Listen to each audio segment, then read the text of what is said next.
අයිබෝවන් එක්වන් අදත් ඇත්ත දැනගන්න ඕස්ට්‍රේලියාවේ ප්‍රථම ශ්‍රී ලාංකේය රූපවාහිනී නාලිකාව සිෆ්ලික්ස් TV සමගින් අදත් ඔබ මුණ ගැසෙන මම සම්පත් වේගිරිය. සිෆ්ලික්ස් TV නිවුස් වෙතින් අපගේ මුලින්ම අවධානය ප්‍රධාන පුවත් සිරස්තල වෙතට. ශ්‍රී ලංකා ජාතික QR ගෙවීම් ප්‍රචලිත කිරීමේ ව්‍යාපෘතිය ආරම්භ වෙයි. ශ්‍රී ලංකාවේ සිටින අමෙරිකානු පුරවැසියන්ට තානාපති කාර්යාලයෙන් නිවේදනයක්. කෝටි 12ක කුෂ් සමග පුද්ගලයෙක් කටුනායක රේගු දැලේ.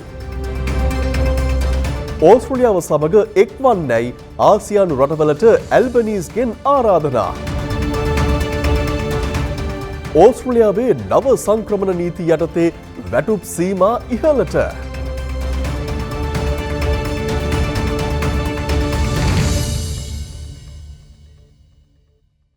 සමාජයේ පවතින ඇතැම් සංකීර්ණ ගැටලු විසඳා ගැනීමට නම් ඩිජිටල් ගනුදෙනු සඳහා රටක් ලෙස අප ප්‍රවිෂ්ඨ විය යුතු බව ජනාධිපති අනුර කුමාර දිසානායක මහතා අවධාරණය කරනවා.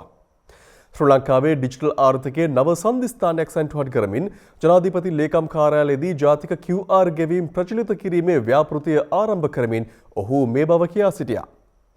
අවිධිමත් ආර්ථිකය විධිමත් ආර්ථිකයක් දක්වා පරිවර්තනය කිරීම සිය අරමුණ බවත් සමාජයට කාර්යක්ෂම දේ වැළඳ ගැනීමට අවශ්‍ය උත්තේජනය නිලධාරීන් විසින් ලබා දිය යුතු බවත් එහිදී ජනාධිපතිවරයා සඳහන් කළා. ක්ෂේත්‍රයන් ඩිජිටල් කිරීම තුළින් ඩොලර් බිලියන 15ක ඩිජිටල් ආර්ථිකයක් ගොඩනැගීමේ ඉලක්කයක් රජය සතු බවද පැවසූ එතුමා ගනුදෙනු සම්බන්ධයෙන් ඉතා හොඳ සංස්කෘතියක් ඇති අප සමාජයට මෙම නව පද්ධතීන් ප්‍රචලිත කරන්නේ කෙසේද යන අභියෝගය රජය සතු ඇති බවටද ඔහු ප්‍රකාශ කර සිටියා. ශ්‍රී ලංකාවේ සිටින අමෙරිකානු පුරවැසියන් සඳහා ශ්‍රී ලංකාවේ එක්සත් ජනපද තානාපති කාර්යාලය විසින් විශේෂ දැනුම් දීමක් නිකුත් කර තිබෙනවා. කටුනායක ගුවන්තොටුපළේ කටයුතු සාමාන්‍ය ලෙස ක්‍රියාත්මක වන නමුත් මැද පෙරදිග කලාපයේ ගුවන් ගමන් වසා දමා තිබීම හේතුවෙන් ලෝක ගුවන් ගමන් තවමත් දැඩි ලෙස බාධාවට පත්ව ඇති බවට එහි සඳහන්. එහෙත් මැද පෙරදිග හරහා නොයන ගුවන් වාණිජ ගමන් කිහිපයක් භාවිතා කළ හැකි බවත් ගුවන් ගමන් ප්‍රමාදය හෝ අවලංගු වීම පිළිබඳව තම ගුවන් සමාගම සමග ඍජුව සම්බන්ධ වී යුතු බවත් එහි සඳහන් වනවා. මේ අතර ශ්‍රී ලංකා රජය විසින් ශ්‍රී ලංකාවේ සිටින සංචාරකයන්ට විකල්ප පිටත්වීම් සැලසුම් කර ගැනීමට අවස්ථාව ලබා දෙමින් දින 14ක නොමිලේ වීසා දිගුවක් ලබා දීමටද පියවරගෙන තිබෙනවා.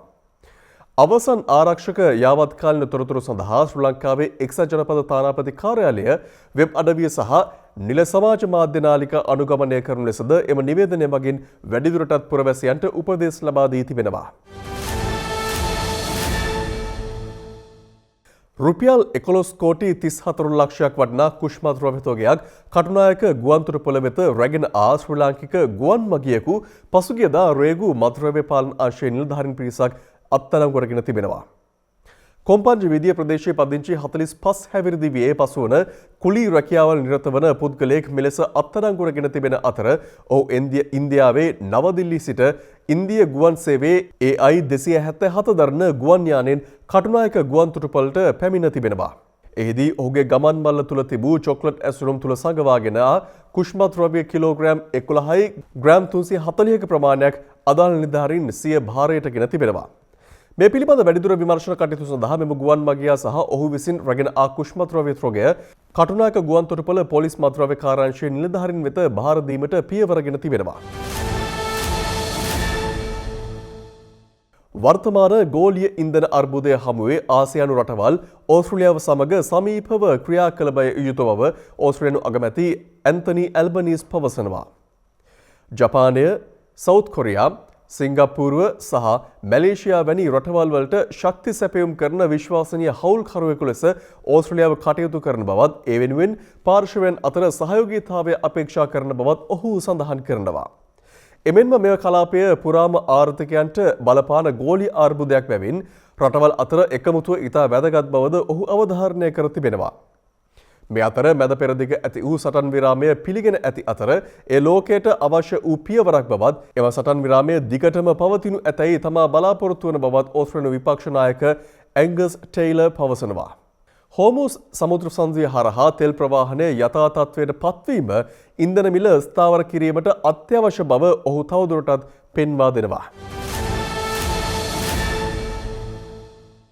ඕස්ට්‍රේලියානු රජය 2026 ජුලි 1 වෙනිදා සිට සේවා යෝජක අනුග්‍රහය යටතේ නිකුත් වන 482 හා 186 වීසා සඳහා අවම වැටුප් සීමා වැඩි කරන බවට නිවේදනය කර තිබෙනවා. මෙම වැඩි කිරීම සමග temporary skill shortage 482 වීසා සඳහා වැටුප් ඕස්ට්‍රේලියානු ඩොලර් 76515 සිට ඕස්ට්‍රේලියානු dollar 79499 දක්වාත් The Specialist Skill Income Threshold යටතේ Employee Nomination Scheme 186 වීසා සඳහා දැනට පවතින ඕස්ට්‍රේලියානු ඩොලර් 1,40,210 සිට ඕස්ට්‍රේලියානු ඩොලර් 1,46,707 දක්වාත් ඉහළ යනු ඇති බවට වාර්තා වනවා. මෙය 2023 සිට දක්නට ලැබුණු වැඩිම වාර්ෂික සංශෝධනය බවද වාර්තා වනවා.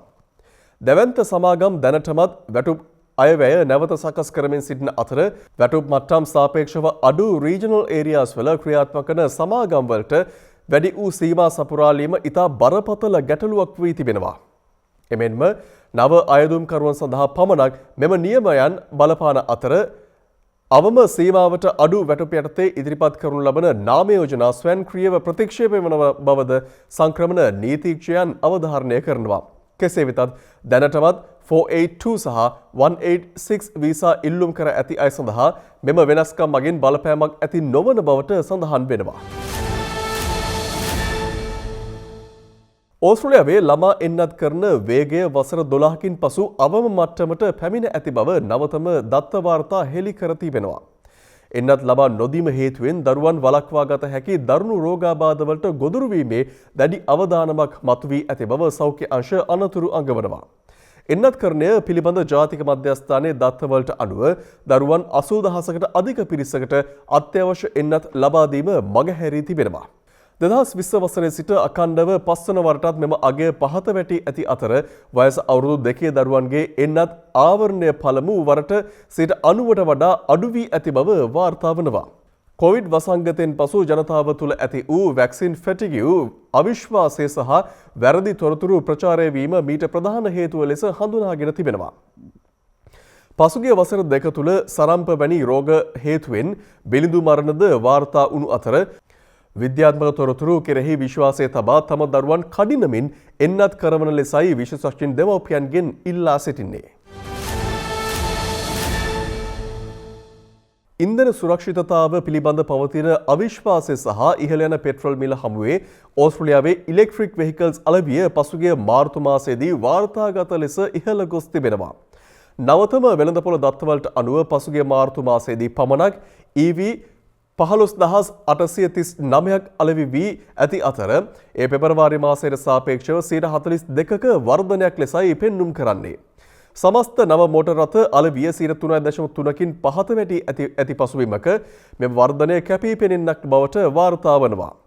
මැද පෙරදිග පවතින ගැටුම්කාරී තත්ත්වයේ හේතුවෙන් ගෝලීය ඉන්ධන සැපයුමට එල්ල වී ඇති බාධා පාරිභෝගිකයන් ඉලෙක්ට්‍රික් වෙහිකල්ස් කෙරෙහි නැඹුරු වීමට ප්‍රධානතම හේතුව වී තිබෙනවා. සිය ප්‍රදර්ශනාගාර වෙත පැමිණෙන පාරිභෝගිකයන් සංඛ්‍යාව සහ වාහන පරීක්ෂා කිරීම 3 ගුණයකින් පමණ ඉහළ ගොස් ඇති බව පොලස්ට BYD සහ GWM වැනි සමාගම් පවසනවා. භාවිතා කරන ලද EV සඳහා වන අන්තර්ජාල සෙවීම් 111කින් ඉහළ ගොස් ඇති අතර තරුණ පරම්පරාව මේ සඳහා වැඩි උනන්දුවක් දක්වන බව වාර්තා වනවා. කෙසේ වෙතත් මෙම තත්ත්වයත් සමග විදුලි බල පද්ධතියට එල්ලවන පීඩනය සහ පබ්ලික් චාර්ජින් පද්ධතිවල පවතින අවශ්‍යතාවය පිළිබඳවද ආර්ථික විශේෂඥයින් රජයේ අවධානයට යොමු කර තිබෙනවා.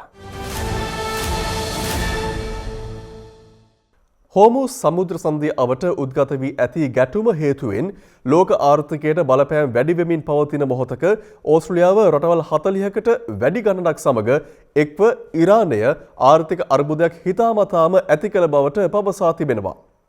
මහා බ්‍රිතාන්‍ය විසින් කැඳ වූ විශේෂ රැස්වීමේදී මෙම හෝමුස් සමුද්‍ර සංධිය නැවත ආරක්ෂිත විවෘත කිරීම සඳහා රාජ්‍ය තාන්ත්‍රික විසඳුම් පිළිබඳව සාකච්ඡා කළ බවටද වාර්තා වනවා. තම රට මිලිටරි ක්‍රියාමාර්ගවලට නොපැමිණ සාමකාමී සහයෝගීතාවය මත ගැටුම විසඳීමට කැපවී සිටින බව ඕස්ට්‍රේලියානු විදේශ අමාත්‍ය පෙනි වොංග් සඳහන් කර සිටිනවා. ගැටුම හේතුවෙන් තෙල් ප්‍රවාහනය දැඩි ලෙස අඩාල වී ලෝක තෙල් මිල ඉහළ ගොස් නැව් දහස් ගණනක් සිරවී සිටින අතර ගෝලීය වෙළඳාමටද බරපතල බලපෑම් ඇතිවෙමින් පවතිනවා. කෙසේ වෙතත් ඉරානය සහ ඊශ්‍රායලය අතර ප්‍රහාර තවදුරටත් ඉදිරියට ගමන් කරමින් ඇති අතර ගල්ෆ් කලාපයේ ආරක්ෂක අවදානමද ඉහළ ගොස් ඇති බවට වාර්තා වනවා. මෙම ගැටුම දිගු කාලයක් පවතින්නේ නම් ලෝකයේ පුරා ඉන්ධන ආහාර සහ ගමනාගමනය වියදම් තවදුරටත් ඉහළ යා හැකි බව විශ්ලේෂකයන් අනතුරු අඟවා තිබෙනවා. පවතින යුදමය වාතාවරණ හේතුවෙන් මැද පෙරදිග කලාපය හරහා ගමන් නොකරන ලෙස ඕස්ට්‍රේලියානු රජය නිල වශයෙන් දැනුම් දී තිබුණද බොහෝ මගින් තවමත් එම ගුවන් මාර්ග භාවිතා කරන බව වාර්තා වනවා.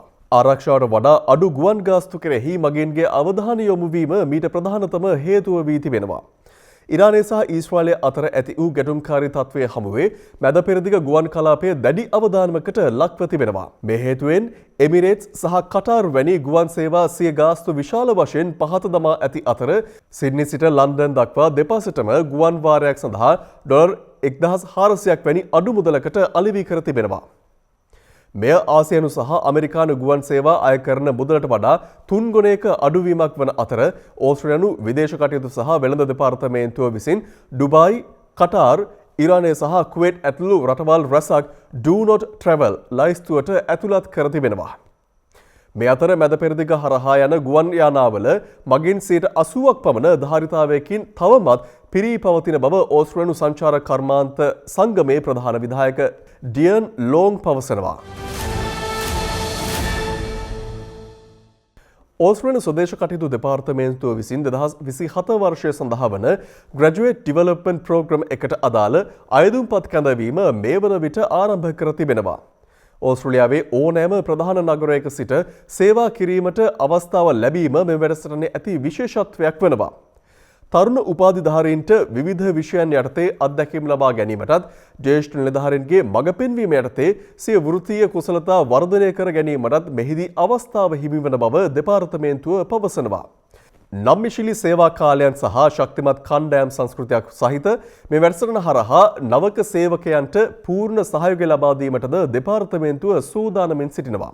2027 ග්‍රැජුවේට් ඩිවලොප්මන්ට් ප්‍රෝග්‍රෑම් වැඩසටහන සඳහා අයදුම්පත් භාර ගැනීම 2026 මැයි මාස 12 වන දින රාත්‍රියේ 11:59න් අවසන් වීමට නියමිත අතර මේ සඳහා උනන්දුවක් දක්වන සුදුසුකම් ලත් උපාධිධාරීන්ට ස්වදේශ කටයුතු දෙපාර්තමේන්තුවේ නිල වෙබ් අඩවිය හරහා අයදුම් කළ හැකි වනවා. 1970 දශකයෙන් පසු උද්ගත වූ දැඩිම ගෝලීය තෙල් අර්බුදයේ හේතුවෙන් ඕස්ට්‍රේලියාවේ උද්දමනය එකවර ඉහළ යා හැකි බවට අනතුරු අඟවා තිබෙනවා. ANZ දත්ත අනුව මාර්තු මාසයේ රැකියා අවස්ථා 3.1කින් අඩු වී ඇති අතර කම්කරු වෙළඳපොළ දුර්වල වීමේ ලක්ෂණ පෙන්눔 කරන බවද එහි සඳහන් වනවා. මේ අතර පෙබරවාරි මාසයේ අනුපාතය 4.3ක් වුවද ඉන්ධන මිල ඉහළ යාමත් සමග එය 5ක් දක්වා ඉහළ යා හැකි බවට රජය පවසනවා.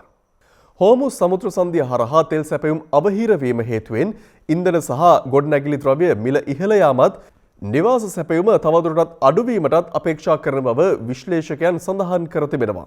එමෙන්ම රිසර්ව් බැංක් ඔෆ් ඕස්ට්‍රේලියා විසින් පොලි අනුපාත තවත් ඉහළ දැමීමද මෙම තත්ත්වය ගැටලුකාරී වනු ඇති බවටයි ඔවුන් වැඩිදුරටත් කියා සිටින්නේ. චන්දික හතුරුසිංහ ක්‍රිකට් පුහුණු ඇකඩමිය සහ ගාල 17න් පහළ සහ 19න් පහළ කණ්ඩායම් අතර තරගයක් පසුගියදා පැවැත්වුණා. ඒ ගාල්ල සමනල ක්‍රීඩාංගණයේදී. මෙහි විශේෂත්වය වූයේ ඕස්ට්‍රේලියානු 17න් සහ 19න් පහළ ක්‍රීඩකයන්ගේ සහභාගීත්වයයි. මෙය ශ්‍රී ලංකා පාසල් ක්‍රීඩකයන්ට විශේෂ අත්දැකීමක් වුණා. ඒ අතර තවත් තරගයක් කොළඹ මහානාම විද්‍යාලය සමගද පැවැත්වුණා. ඒ පීසරා ඕවල් ක්‍රීඩාංගණයේදී. මෙහිදී ප්‍රධාන පුහුණුකරු වශයෙන් කටයුතු කළේ හිටපු ප්‍රවීණ ක්‍රිකට් ක්‍රීඩක චන්දික හතුරුසිංහ මහතායි. This is a part of that Chandika Hathurusinga cricket coaching, and we have players coming from overseas. Like in this tour we have New Zealand players and some players all part of Australia coming and training, and then this is the extension of that training. Like we are giving them opportunity to come to Sri Lanka and experience a different condition and play brilliant stadiums like this, they won't get much opportunity like that. That's what we are trying to give them, that experience of what is the next level cricket looks like. වසරක් පාසාම දකුණු ඕස්ට්‍රේලියාවේ ශ්‍රී ලාංකිකයන් වැඩිම පිරිසක් සහභාගී වන සිංහල දමිළ අලුත් අවුරුදු උත්සවය මෙවරත් සංවිධානය කර තිබෙනවා. මෙහිදී සංවිධාන කටයුතු සිදු කරන්නේ ඇඩිලේඩ් ශ්‍රී ලංකා බෞද්ධ විහාරස්ථානයයි.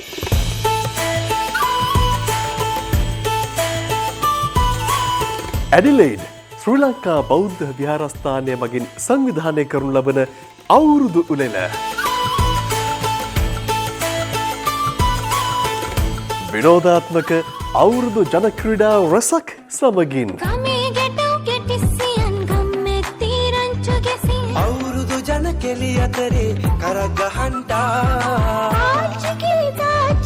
හැකට නතන කොණ්ඩ කෙවුම් රහ බලන්ට වරෙව් වරෙව් විහිට වරෙල්ලා සිතගේ පැතුම් මිතුවේ මුවගේ සිනහවැහේ සිරිලක පිරි අවුරුදු සිරීමේ අප්‍රේල් 12 වනදා රැඳෙන්න සීෆ්ලික්ස් TV සමගින් සීෆ්ලික්ස් TV සූර්ය අයස්කාන්තය 2026 විනෝදාත්මක අවුරුදු ජන ක්‍රීඩා රසකින් සමන්විත මෙම අවුරුදු උත්සවය නෝඩ් ජාත්‍යන්තර පාසල් ක්‍රීඩාංගණයේදී හෙට දිනේදී පැවැත්වීමට සියලු කටයුතු සංවිධානය කර තිබෙනවා. මෙවරත් මෙහි සජීව විකාශනය සිදු කරන්නේ සීෆ්ලික්ස් TV. ඒත් සමගින් සීෆ්ලික්ස් TV නිවුස් අදට අවසන්. මුණ ගැසීම් සතියකින් සුබ සතියක්.